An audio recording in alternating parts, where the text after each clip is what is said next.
ગુજરાતમાં ભાજપની સરકારમાં જો કોંગ્રેસ દારૂબંધીની વાત કરે તો સત્તાધારી પાર્ટીના મનમાં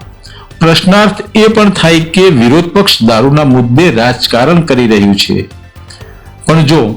એમની જ ભાજપ સરકારના પૂર્વ કેબિનેટ મંત્રી દિલીપજી ઠાકોરને એમના જ હારીજ તાલુકાના જમણપુર ગામે ચાલતા દારૂના અડ્ડા બંધ કરાવવા ભરી સભામાં પોલીસને ફોન કરીને ચીમકી ઉચ્ચારવી પડે કે કાલ સવાર સુધી કશું હોવું ના જોઈએ, દવા માટે પણ મળવું ના જોઈએ, નહીં તો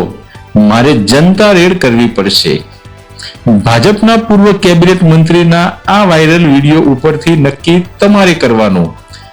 કે પાટણ જિલ્લામાં દારૂનું દૂષણ કેટલી હદે વધ્યું છે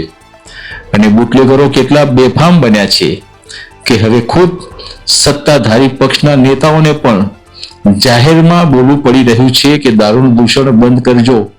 નહીં તો અમારે જનતા રેડ કરવી પડશે.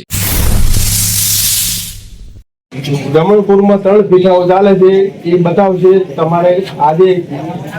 કાલ સવારથી જમણપુરમાં કશું હોવું જોઈએ નહીં કે હું જનતા રેડ કરીશ ને પછી તમારે હું શું બતાવીને કાલ આજથી જ પતાવી નાખો. જમણપુરમાં કશું દવા કરવા ના મળવો જોઈએ.